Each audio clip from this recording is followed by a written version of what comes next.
Ассаламу алейкум. Бүгін біздің талқылайтын тақырыбымыз жүректің электрлік өсі. Жүректің электрлік өсі дегеніміз жүректің қарыншаларының жиырылу кезіндегі фронталды жазықтықта орналасқан орнын. Жүректің электрлік өсі фронталды жазықтықта қалыпты жағдайда 0 мен 90 градус аралығы болады. Яғни оның өзін біз үшке бөлеміз. Горизонталды 0 мен 40 градустың аралығында, қалыпты 40 пен 70 градустың аралығында, вертикалды 70 пен 90 градустың аралығында. Бұлай бөлуіміздің себебі адамдардың дене түзілісі гиперстеник, нормастеник, астеник болуы. Одан бөлек бізде артық салмақтылық, немесе диафрагманың орналасуына байланысты жүректің фронталды жазықтықта кескін өзгеруі мүмкін. Жүректің қалыпты орналасудан бөлек бізде патологиялық орналасулар болады. Олар солға ағысқан, айқын солға ағысқан, оңға ағысқан, айқын оңға ағысқан болып. Бұларға алып келетін жағдайлар жүректің патологиялары. Олар гипертрофия немесе блокадалар кезде. Жүректің электрлік өсін анықтаудың екі әдісі бар. Бірінші әдіс визуалды анықтау, екінші әдіс альфа бұрышын анықтау. Жүректің электрлік өсін визуалды анықтауымыз үшін біз мына таблицаны білуіміз қажет.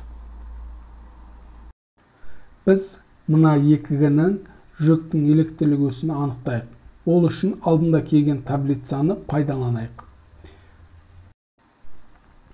Енді бұл екігінің біз жауабына тоқталайық.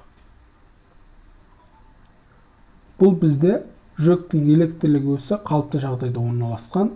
Ең ірі екінші стандарттағы ертішесінің амплитудасы. Одан кейін бірінші стандарттағы ертішесінің амплитудасы.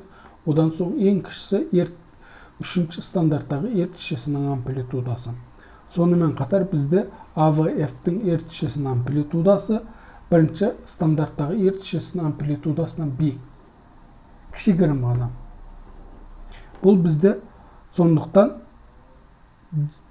40 пен 70 градустың аралығында орналасқан, яғни қалыпты орналасқан.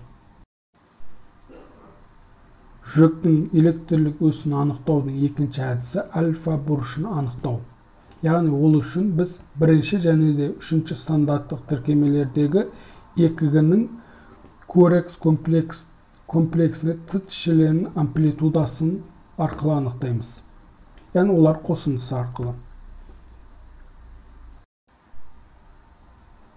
Енді мына екігіні бағана формула арқылы анықтауға әрекет жасаймыз. Мына анықтап қарасақ, бізде шамамен 55 градустың аралығын құраған.